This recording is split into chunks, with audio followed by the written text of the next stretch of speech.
We are doing Extra Life again this year, where you can mash buttons, roll dice, play games, and help kids along the way. I hope you'll be a part of that with us. Stick around after the video for more information.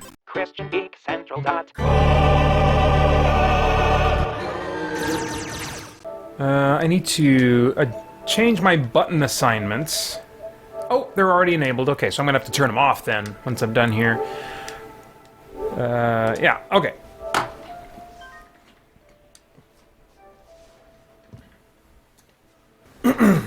Okay, so let's see some of these recommendations we got going on here. Roleplay Cafe says mainly RPG of any genre or setting, tactical or first person. Okay. Scribbling Scribe says Witcher 3 would be a good choice too, especially if you're interested in open world games. Yeah, that would be another example for me, like God of War, that really, statistically speaking, you have a really good chance of enjoying that game. Ended up not being the game for me, for very particular reasons, but can also see with that game, this is a well-made game, you know. Adam Collings says, yeah, it just looks like a game I would enjoy, meaning No Man's Sky. Well, we'll see if you feel that way after I play a little right here. Rugged Rory says, I really liked Spider-Man on PS4. Haven't finished that myself yet, but do appreciate a lot about that game. Roleplay Cafe says, I did notice No Man's Sky and The Outer Worlds. Thanks, everyone. Solid recommendations all. Yeah, I do want to get back to The Outer Worlds. I ended up beelining it through the main quest a little bit more than I normally would, because at the time I was kind of ready to move on to... I can't remember, there was something else I wanted to get to, I think. But I want to go back and do a more complete kind of playthrough on that and make very different choices as well. Which that game really plays well to. Certainly better than Divinity Original Sin in terms of choices and dialogue. Divinity Original Sin is going to give you more choices in... Well, I was going to say in how to complete a quest, but that's not necessarily true. Maybe combat choices? Tactical? I don't know. Alright, so... No Man's Sky. Really enjoying this game lately. Not enjoying the pop-in. Watch, I'm sure this is going to pop in a little bit here. It's going to take a little while. I think that... Oh, there it is. Wow. I am hoping that the PS5 will have an update for this that takes advantage of the SSD, and that pop-in is gone. I think it has increased since they've done some updates. But I really do enjoy and appreciate the updates. Now let's see here. What was I going to do? Well, let me check my timing really quick, just to make sure my timing's not bad. Let's see here. Check. Oh no, that's no good. Check. Oof, that's terrible. That's terrible. Okay, I gotta fix that if I can.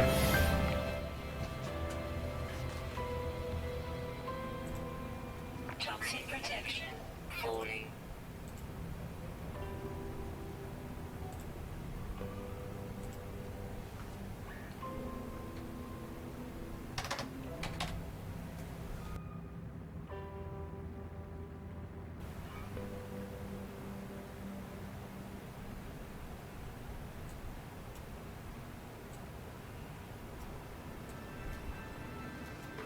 Alright, let me see if it's any better now. And check. That's better. Check. Ugh, I'm gonna delay it just a little bit more.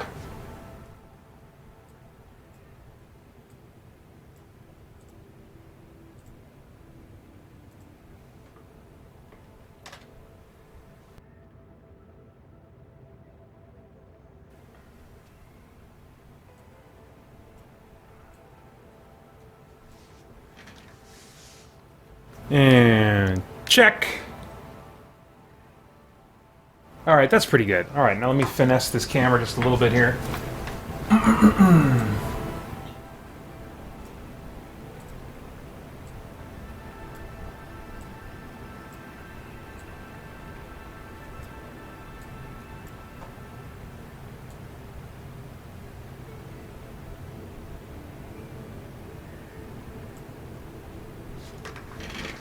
Alright, how's our camera looking? Okay. Not too bad.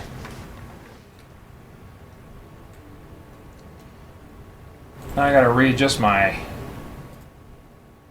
chat situation here.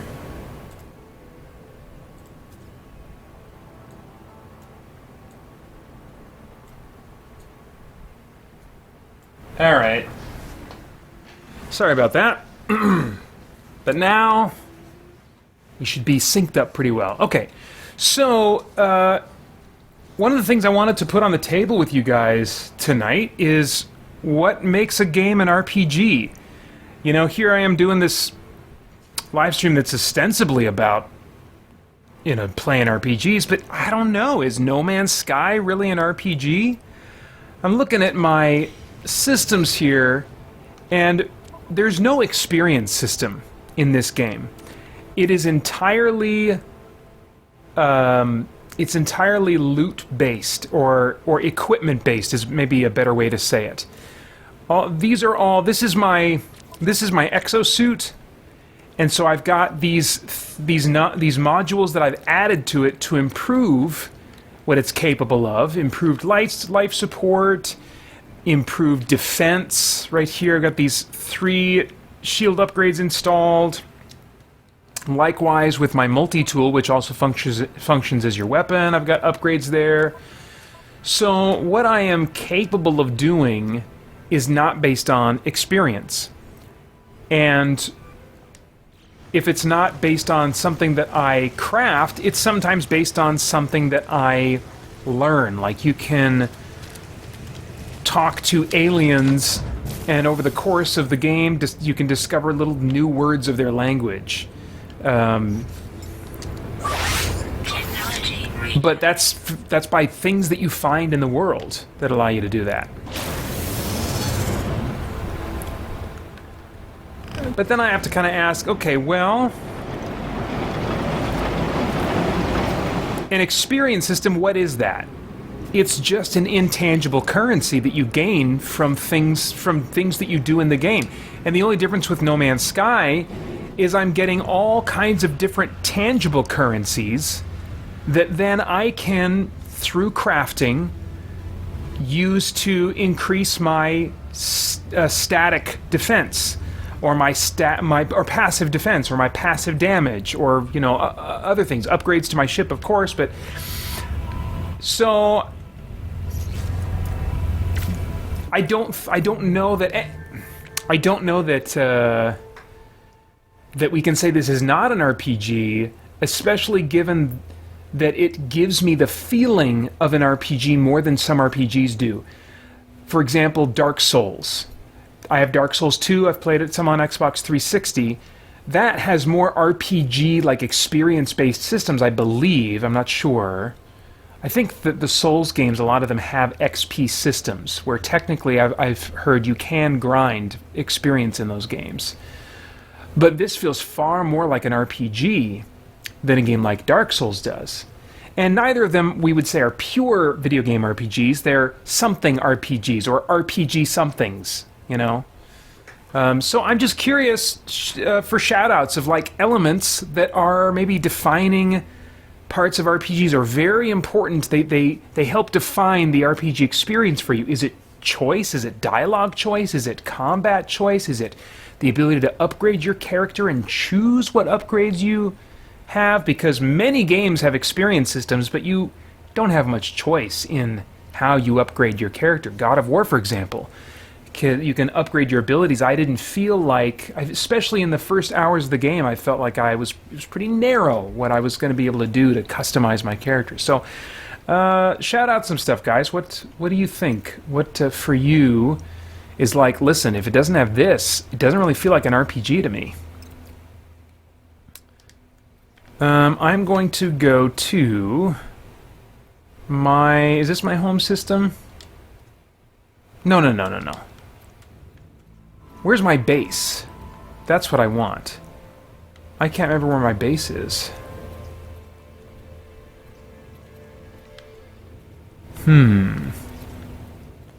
It's somewhere in the vast reaches of space.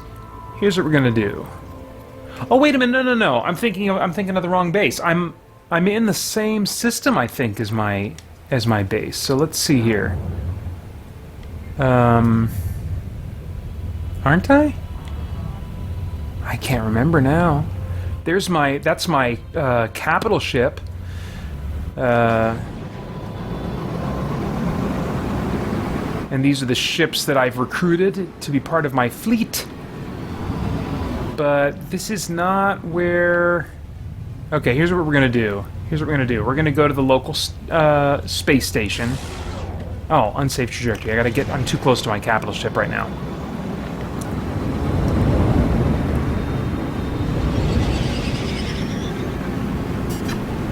Alright, now let's get in there. Meanwhile, while you guys are thinking about what makes a game an RPG, Roleplay Cafe says, okay, you might be able to help me with this. I play a lot on PC, so I'm a little concerned about which games control well, I think is maybe what he means, on a console. Good intuitive interfaces, etc. Yeah. I mean, I think most games that are not initially released on PC are going to be made primarily with gamepad in mind. The trick will be in games that are initially made for PC, how well they port them in a new control scheme, you know, to consoles.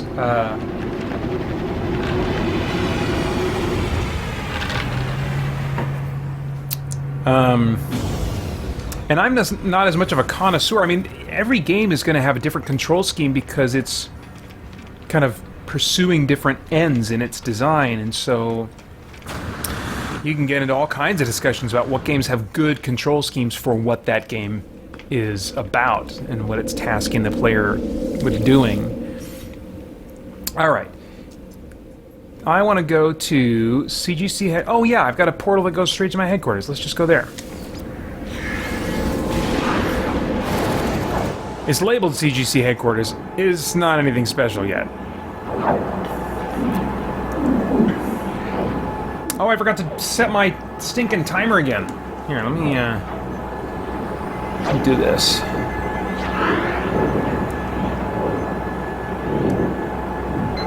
Alright.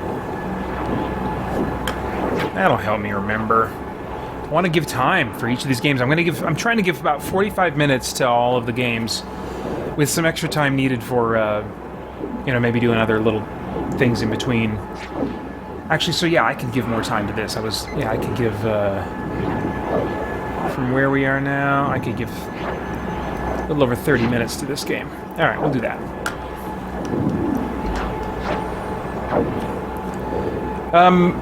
Right now I'm in the middle of pursuing the Starbirth quest, which is how you get your living ship in this game. I'm a huge fan of Farscape.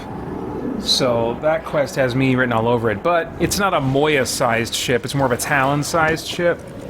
So I didn't jump on it right away. This is, as I showed in my Quarantine Escape Hatch video this week, the planet I named Mesa-Az. Which is just Mesa AZ, Mesa, Arizona, without the space in between. And I found a planet that has like a dusty, hot environment, and it's got these cacti all over the place, and that was basically the only criteria I chose it for. And then I found one of these glyph gates, which is totally inspired by Stargate, especially once you fire one of these suckers up. It does the whole liquid light thing, shoots out, and then sucks back in, and then, you know, snaps into place, and then you're good to go to wherever you set your coordinates for. And it's got a ring with symbols on it, you know, that all go with wherever you're going to. So I will, once I feel like this is a place worth visiting for anybody playing No Man's Sky, I will make the coordinates available. But I've just got a landing pad right now, and just this little roof in here with a place I can shop. Right now, I want to build some exocraft platforms while I'm here. Let's see. Well, this hill might be a good spot for exocraft platforms. Let me see if I can flatten out this terrain a little further.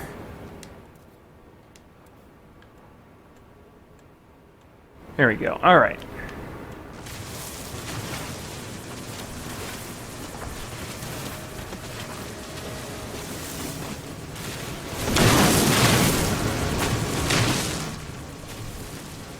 Actually, what I should do, because I think there's a build limit.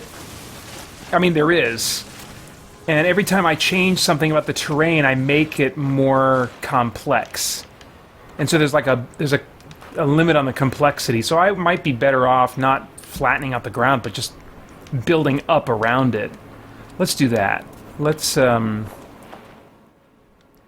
actually restore a bit here.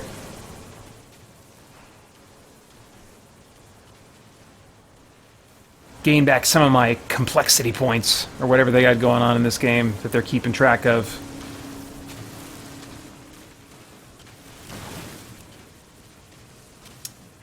Roleplay Cafe says, I assume maybe on the subject of, you know, what really makes an RPG experience for you. He says, I personally prefer the feeling of liberation, exploration in open world, that open world RPGs give me. Games that lead me down a story path make me feel less independent and more along for the ride. Yeah, that's a hard balance to find, because as any tabletop game master will tell you, they want to involve you in a cool story, but the challenge is, how do you involve your players in the story and make them a part of creating and telling it? Excuse me. And how do you have a cool story without it becoming story time too much? I mean, I've definitely sat in some tabletop gaming sessions where it's like, oh boy, I didn't know I was coming over for story time. I'm sitting here, I'm doing a lot of sitting and listening as this game master's getting his feet wet. Let's see here.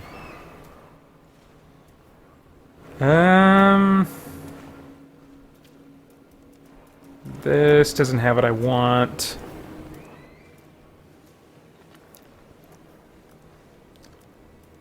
Power and industry. Industrial, no. Technology, no. Oh, here we go. I saw a thing for exocraft. Alright, so what do I want to build first?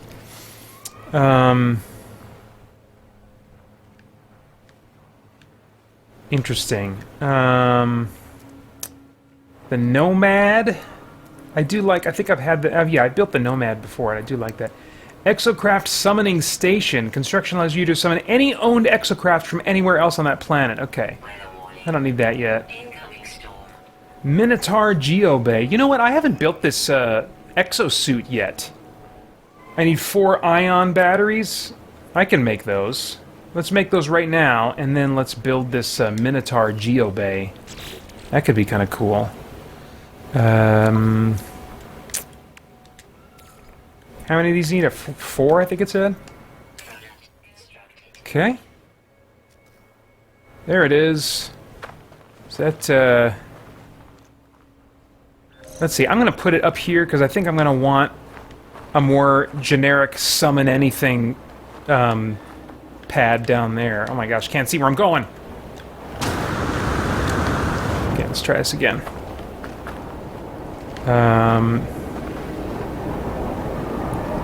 Oh yeah, let's try it right here.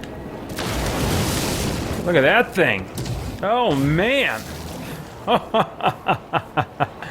Okay, that looks fun. Okay. Well, let's get in. Now, I've not used this thing before. I don't know how to control this thing. Okay, so he's got a jetpack. How long can I fly in that thing? Let's try. Hold it down. Oh, okay. So, just about as long as I did. Okay, can I shoot my My gun isn't working. Do I need to build a gun for this thing? What is that? R1? What do these buttons do? I guess I need a tutorial on this. It's cool looking. Yeah, I'm definitely getting that kind of RoboCop vibe. But do I need to make a gun for this thing? Let's see here. What is this? Environmental control, Ariadne's flame, Daedalus engine. Let's just see if I can install a weapon over here. Minotaur laser. That looks promising. Oh, and that's a laser upgrade, maybe? A digging laser, a weapon. Yeah, okay. So, but do I need to... Is this the base thing? Mining utility. Ineffective in combat scenarios. Specifically designed for the Minotaur heavy exosuit hybrid. So it just says it's a weapon. Seems like it's a different thing. Oh, I need a wiring loom. Okay, so can I buy one of those? Oh, let me jump back up here. Ooh, this thing is kind of lumbering. So I'm sure I'm not going to figure out the advantages of having this thing right here during this stream. Aesthetically, I think it's cool. Let me see if I can buy like a wiring loom.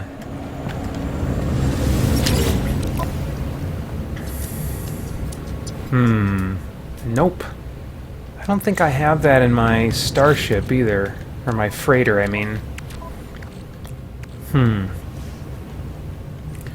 I just upgraded my freighter, though, so that I could get access, because normally you can't access the stuff that's on your freighter.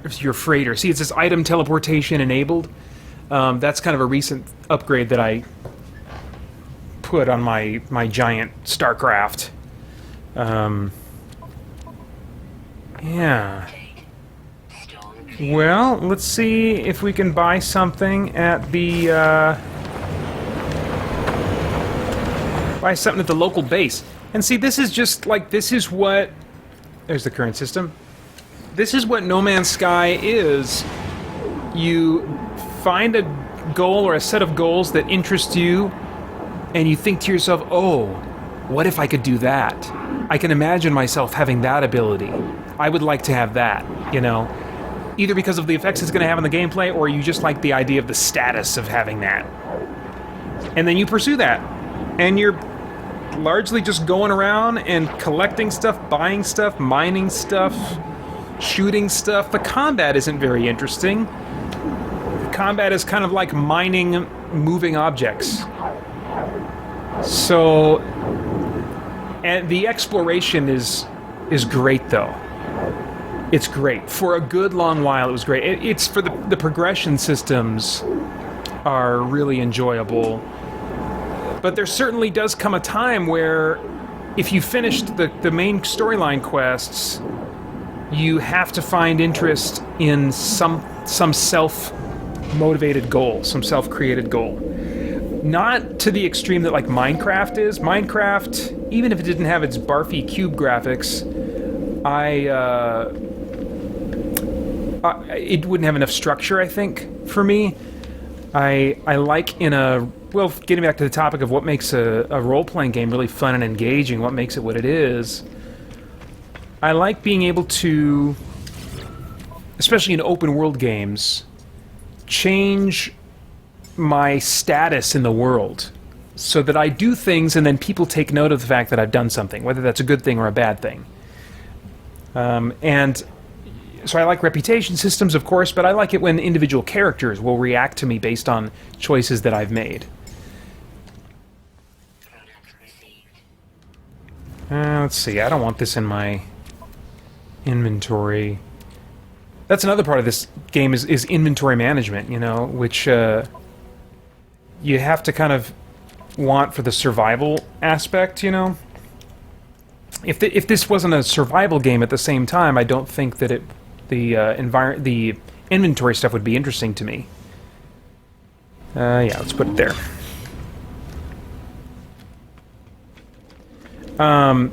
But they've added so much of what there is to interact with in this game. It was a pretty shallow game at launch, but still enjoyable, in my opinion, for what it was. Not what it was hyped up to be, but enjoyable for what it was. But now they've just added a lot more stuff.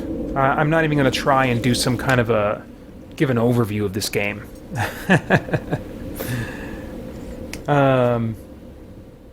Adam Calling says, "Oh, was that a Stargate?" No, these are just the regular portals. That big thing on the planet was a Stargate. If I had some coordinates, I could show you how they work. I mean, I could try to dial in some random coordinates. I could go back there and dial in some random coordinates and see where it takes me. Gabriel Stinson says to Roleplay Cafe, Red Dead Redemption 2... Here, let me head back to my headquarters while I'm reading these. Is great. It moved me to tears. The Witcher 3, also one of the best games ever. That's great. Yeah, these guys are giving you some great recommendations that you won't get from me, because Red Dead Redemption 2, Witcher 3, God of War, these are all almost indisputably excellently made games. But each of them does something particular that I'm like, oh, I don't like that, and it's enough to put me off of it.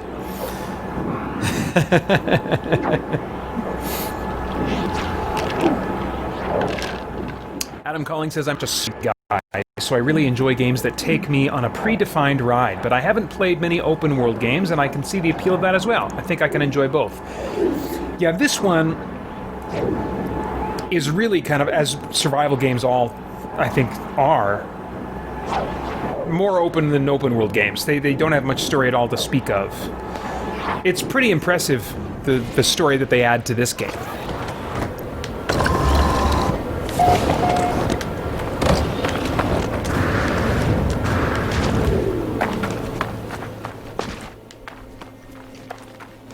Let's see, I'm trying to think of the last kind of open-world game I really enjoyed. Am I going to be playing it tonight? I don't think so. I mean, Divinity Original Sin I've really been getting into. That's not an open-world game, but... Alright, so this is more, Adam, the Stargate thing. And once you find one of these, you have to activate each of these things by dumping some elements into it, which I've not done yet. So I would have to charge each of these glyphs. Let's see if I have the materials to do so. I might. Let's see here.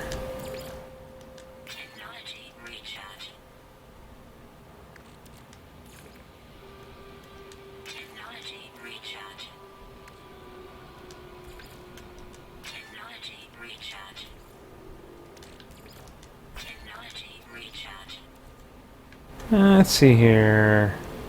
Okay, I think I'm doing good on materials for all of these.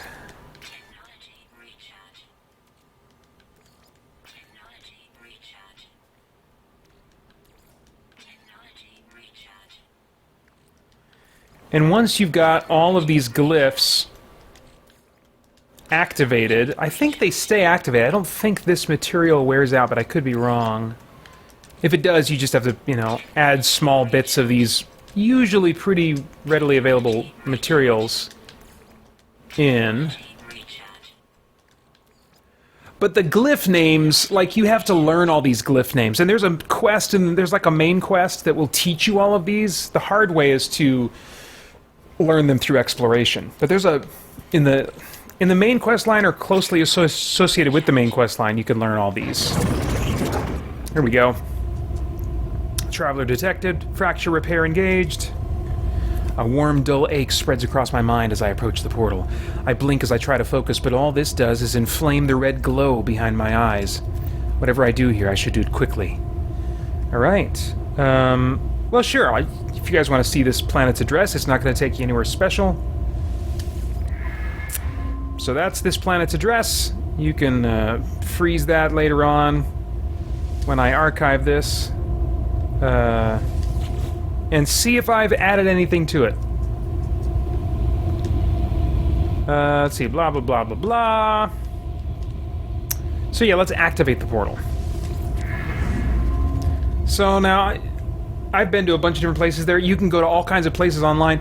To get the most out of this game, you, unfortunately, will want to have like a laptop next to you, or a PC, or a mobile device that you can easily browse the internet with, because there's all kinds of online resources that will... that players have put their entire, like, there's a whole meta game. It's kind of like some other online games that you've heard about, where the players construct a whole social system and groups that work together with each other, and using a lot of technology to interact with each other that's not built into this game. Including, of course, Discord, but I mean, like, websites have tons of different coordinates listed. I'm just gonna... let's see here. I don't know if this will... I imagine it'll take me somewhere. Maybe not. Let's see. Let's do... Weird star thing, funky face, dinosaur, rocket ship, triangles, buggy thing, ship... another buggy thing, dinosaur, moon kind of thing, parachute, TP. Oh, location corrupted, approximately, blah, blah, blah. Okay, so that's not going to take me anywhere. Oh, but there's the effect. Wait a minute, did it actually... Oh, I don't know what this means. I'm weirded out here. What is this going to do? I do not know what this means. I'm gonna go through here. This is... If this does not just bump me back and say, doesn't go anywhere, then I'm gonna be a little nervous about where it does take me. Here we go! I don't know, it said something was corrupted. Yeah, Adam, it is very Stargate-ish. This game really lovingly takes inspiration from a number of different sci-fi sources. You know, in the same way that the living ship thing is a clear homage to Farscape, this is definitely a nod to Stargate. Oh my gosh, you guys. This better not strand me somewhere. Usually your ship is brought with you, whatever your active starship is.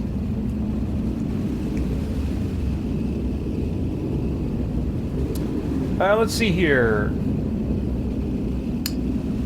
Adam says, the exploration aspect sounds very appealing to me. I'd love to explore some strange new worlds, and the knowledge that they're continuing to add new aspects to the game is great. Yeah. Yeah, I keep checking in with this game almost every update. Rugged Warrior says, Gravity Rush was a game that surprised me how much I enjoyed it. Yeah, that has some RPG elements, doesn't it? I haven't played it myself. Roleplay Cafe says, I think an important aspect of RPGs is that there's a world that doesn't revolve around you so much as allows you to interact with it. Yeah, I agree with that. I don't need it to revolve around me. I just want to interact with it and for it to react to me. And he goes on, and it seems to move along with or without you. Yes. And I'm betting in your head you at least one Bethesda game came to mind.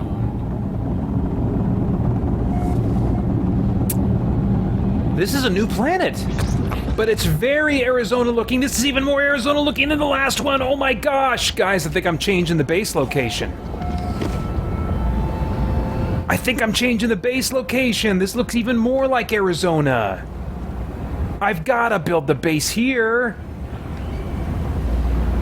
Look at this. I'm sorry, guys, I'm moving CGC headquarters, so those coordinates no longer apply. I am building a base here. My gosh. What's the, gosh, what's the Sentinel situation? Not many Sentinels? Generous flora, regular fauna, resources are low, so that sucks a bit. Highly variable temperatures, that sounds about right. Who's this thing?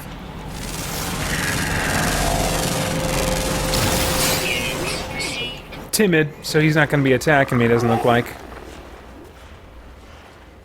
Oh my gosh, the rock formations, too, have an Arizona vibe to them. What is this weird guy? Is he...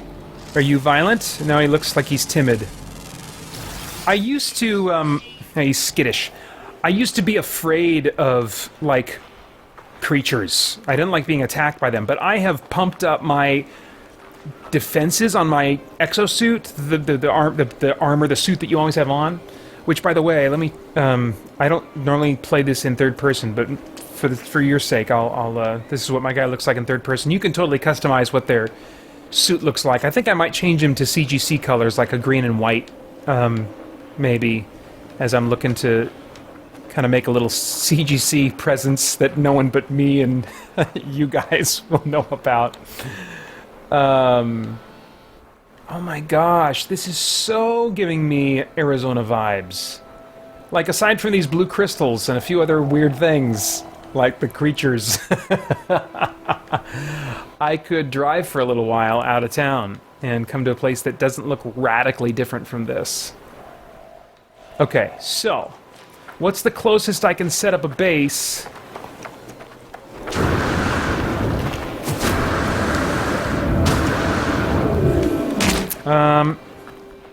Maybe like up on the hillside here.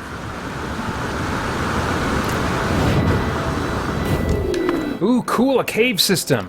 Alright, this is going to be my spot. Right around here, I think. It's going to be my spot for a CGC base. Yeah, I'll build a base on a hill. That'll have its own challenges, but should be interesting. So,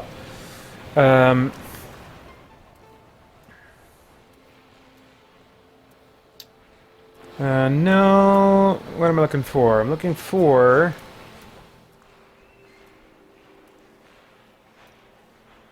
Processor, refiner, communicator, save point, save beacon. Oh, yeah, that's right. I think you have to make a save beacon. And then, okay. In order to facilitate repeat visits, I've got to go to the nearest space station. So there's my save beacon. Let me save here. Oh, this is kind of exciting, guys.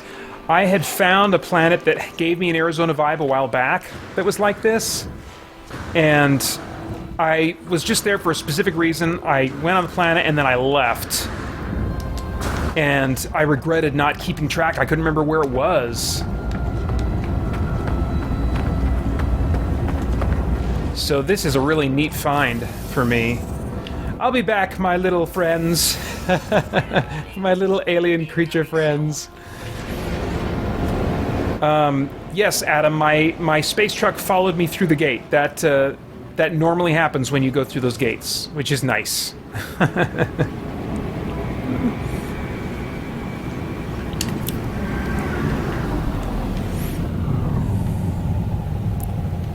Let's see. There we go. Space station. That's a 15-hour trip from here, but let's see if we can pick up the pace a bit.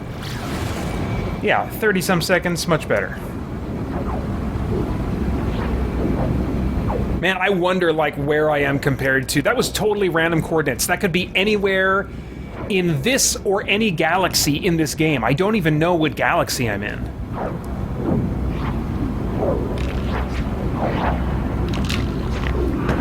I mean, a single playthrough of the base campaign is just in one galaxy, and it's an overwhelming, impossible number of solar systems and planets that you can visit. But the portal systems will allow you to go to other galaxies.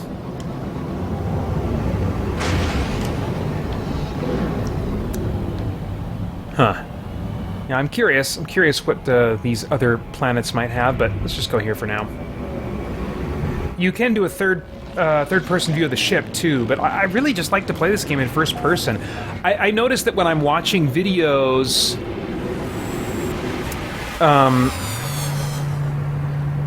let me see, can I switch to a third-person view from here?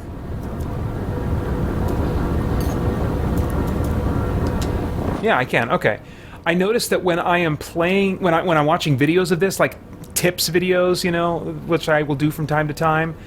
I do enjoy and prefer seeing the videos in third-person mode. I just prefer to play it in first person. But I'll try to do this. Let's see. on the assumption that you guys will enjoy it more somehow too.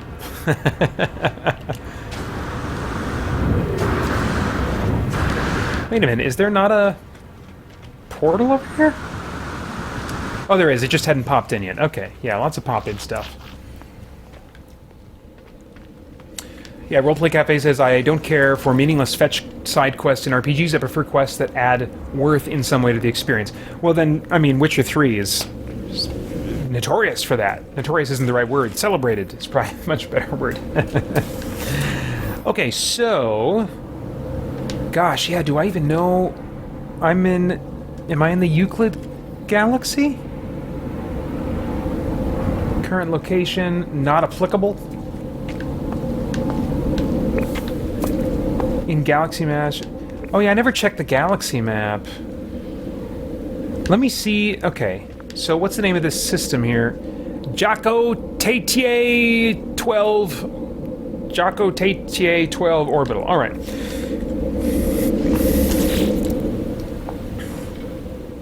Oh my gosh, yeah.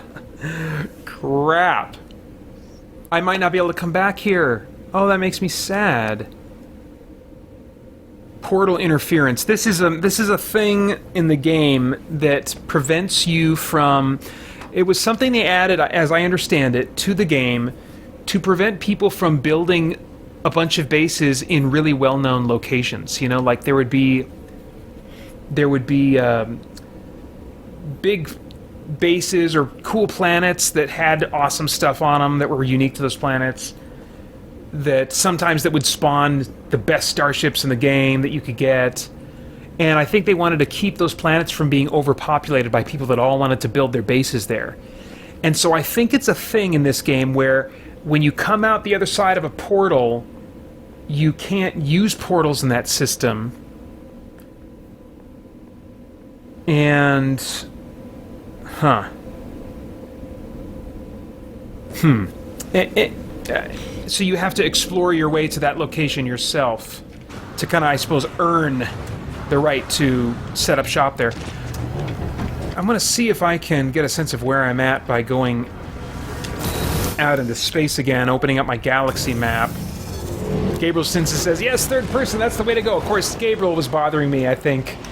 Bugging me. Sorry, not truly bothering me, but like, you know, in a jovial way. He was on my case about playing in third person in Skyrim, like that's the only way to play. So, as I understand it, if I remember, Gabriel is a pretty passionate third person player. Oh, really? Oh, that's lame. And I'll bet I can't summon the space anomaly either. Oh crap, I can't. So it's just a one-off visit here. So I guess they don't want you to just go to random cool places and build bases there. Oh, that is sad. That is sad. All right, well, let's get back to the portal I left behind. I'm lost. I don't have my HUD. Where's my... Oh, let's see. No. Getting warmer? Oh, there we go. Okay. Alright. Back here, I guess.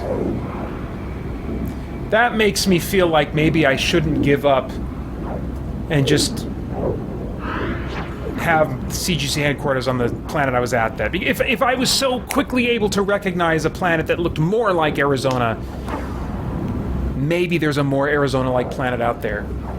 I don't know, I already named that one planet Mesa Az, though. I don't know.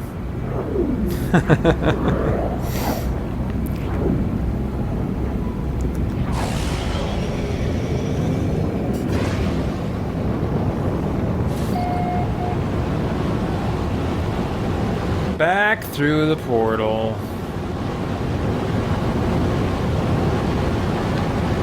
Well, my save beacon is still here. I wonder if when I get back to where I came from, if I'll see that save beacon somewhere in my galaxy map. Let's find out. See, I'm still discovering stuff about this game. And I have played through both the base campaign and the major expansion campaign. Speaking of expansions, all free. There is no paid DLC for this. There are no paid expansions. There's no paid... You buy the game, and that's it. That's why... I mean, Did I mention this? I think I listed this game at least in my Bang for Buck livestream a few months ago. But you can get this game, a hard copy of this game on Amazon for about $20. And you put that disc in your PS4 or your Xbox One. I assume it's probably the same price about on Xbox One. I could be wrong on that. And all the updates that have come since then, you get free. It's really something. Gabriel says, yes! Third person! That's the way to go! Roleplay Cafe says, first person feels more immersive when exploring for the player, I think. I sometimes have to switch to third person when in combat. I can understand viewer wanting to see the character like a movie. Yeah, that may be insightful, yeah. That like when you're a viewer, you're not controlling it, you kind of want to be outside of that person instead of having the first-person view. I think that's one reason why I tend to switch to a third-person view when I'm playing as female characters, because it's not as easy for me to feel like I am in their shoes, you know?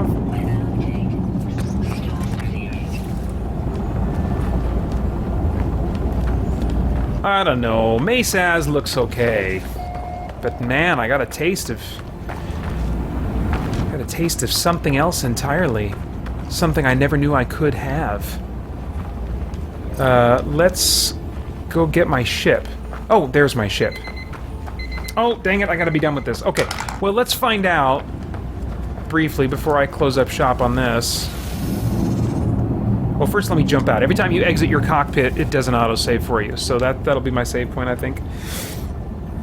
But yeah, let's jump in. Let's take off. This planet does have a few nice resources on it. The other planet that I like the look of more might not be as fun to explore, whereas I think Mesaz is going to be a more interesting planet to explore. Alright, well now, let's open up the old galaxy map.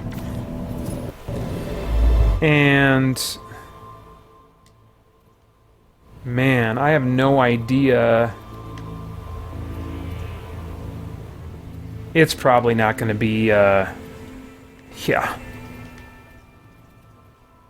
I don't think it's anywhere to be found. Current galactic core, Euclid Galaxy. Can I select a different, galaxy to browse? I don't think I can. I mean, what I'd like at this point would be, like, okay, chart me a course to my beacon thing, to my save beacon. And I'll do whatever it takes to take the long road there. If that means I have to travel to the center of this galaxy first, and then choose that other galaxy that maybe it was in, that's fine. I don't know. I don't think it's gonna give me that option. Ah, well. You know what? Maybe before we close up shop here, let's just do a little bit of this quest. This is that's the icon for the living ship quest, which you kind of have to do in chunks. You do a part of it, and then the game makes you wait like 21 hours before you can do the next part.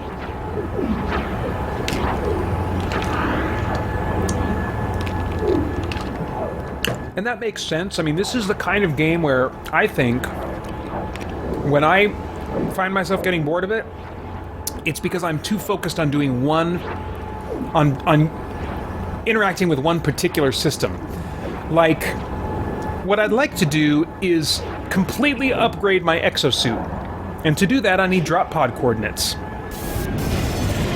And there's a couple different ways you can get drop pod coordinates. I have plenty. I bought a bunch because I found a vendor that had them.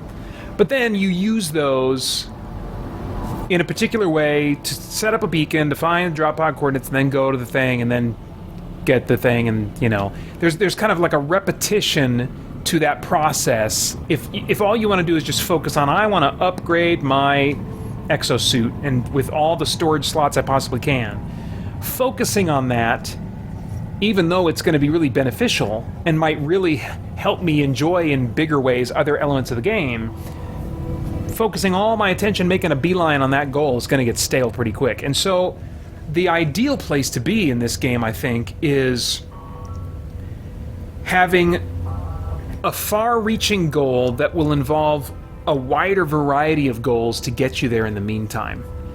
And I've even taken to having a document that keeps track of like multiple different things I could spend my time doing that are in service to a more long-term type of goal.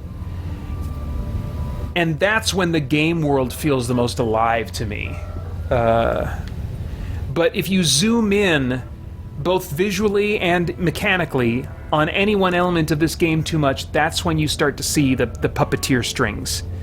And I think it just feels like kind of empty and gamey and pointless, So I think there's for me a certain way to play this game to help me enjoy it the most. And unfortunately, it does not involve third-person view. Sorry, guys, I need my HUD. I need my HUD.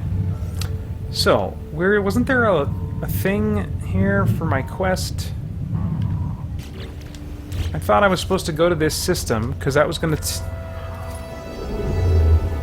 Oh, that's right. I need to just... pulse around for a bit.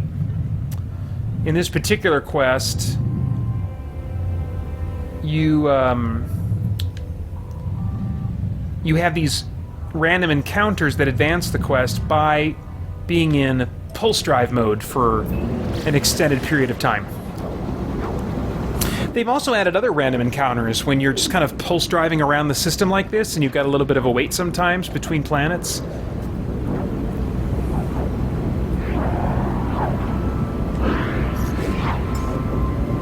Gotta refuel this a little bit. Technology recharge. Oh man, I'm gonna get to this planet before I... Wait, what did that thing say? Crap.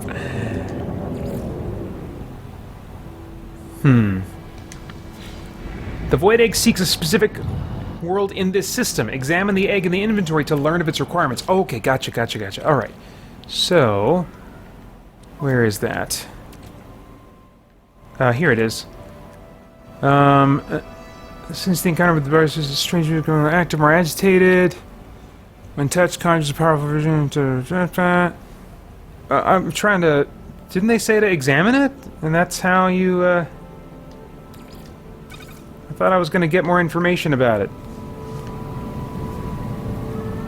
Oh, a world beset by powerful anomalies and strange colors. I don't know what that means. When touched, conjures a powerful vision of a world beset by powerful anomalies and strange colors. Well, let's just start scanning some planets here.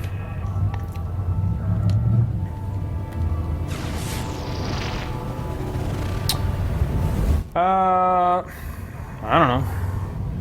Doesn't look like it's calling out to me. Those are just ships flying. Let's scan this one.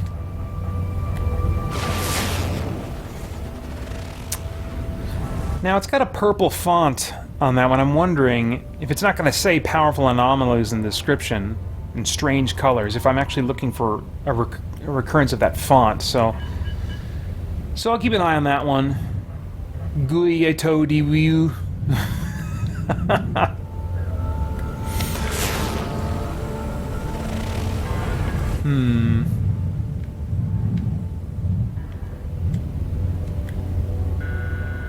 There we go. Yeah, I'm thinking... Scan this one already, right?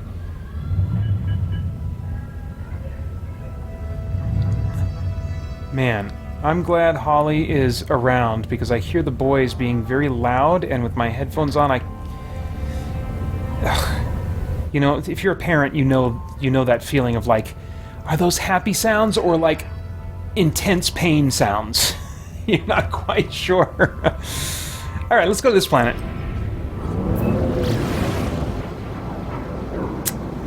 Let's see here. Hi, Kenneth Danton. Welcome. Kenneth says, not sure where we are on things, but after digesting the Xbox Showcase more, how are you feeling about Avowed? Oh, Avowed. Yes, that's right. That's the Obsidian game, conspicuously Elder Scrolls-y looking game. I mean, I'm very interested in seeing more.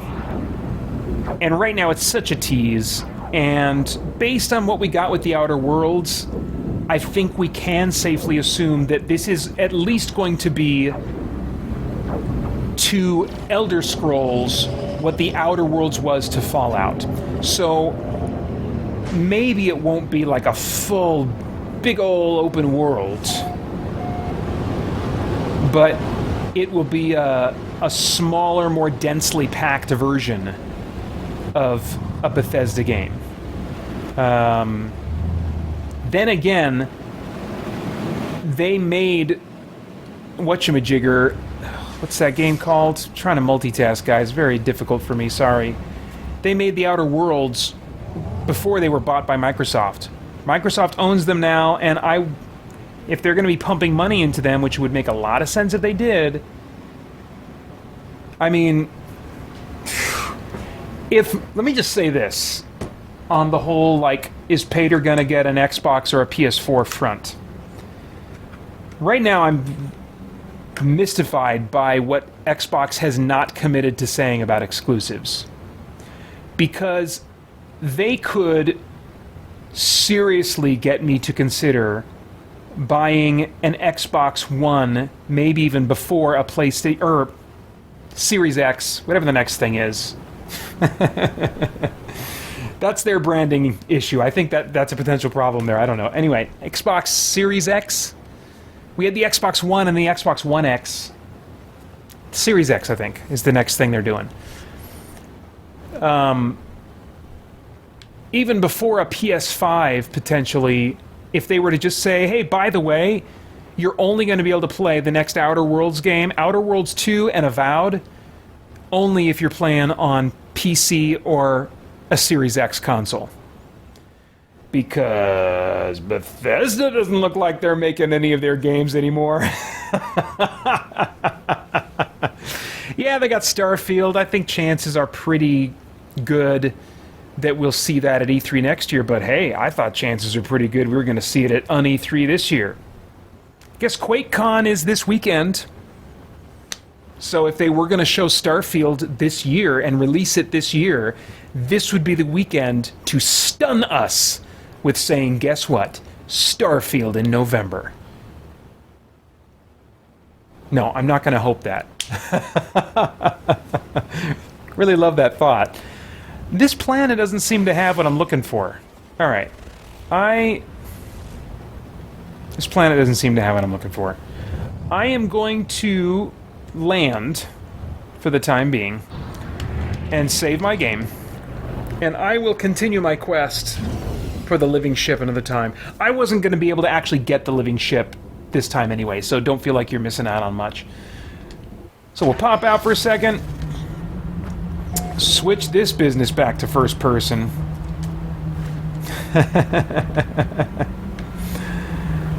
Oh, wait a minute. I did that after I got out. Oh, well.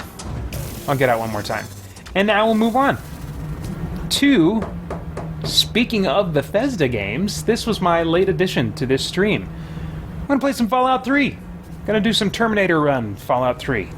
It is time for Extra Life again, and I'd love for you to be a part of it with me. Here's a recycled but slightly modified promo to tell you more. Once again this year, Christian Geek Central is participating in Extra Life. This is a charity that raises funds for the Children's Miracle Network of Hospitals, which provides free medical care to children whose families could otherwise not afford it. And this is very often for critical, life-saving treatment. Joining our team only requires a willingness to ask your family and friends to consider donating toward your fundraising efforts. Participants also usually do something fun and game-related to draw attention to their fundraising efforts, like a special game night at your home or your church, or like me, me, you could do a crazy 24-hour video gaming marathon. Now, I'm theming it around video games, but really this event can be themed around any kind of gaming, which includes both video games and tabletop games of any kind. What you do to raise funds is entirely up to you, but I would love for you to consider joining the Christian Geek Central Extra Life team. As team leader, I'll be there to help answer your questions, provide some helpful tips if I can, and just in general be your fundraising cheerleader and try to draw attention myself to your fundraising efforts.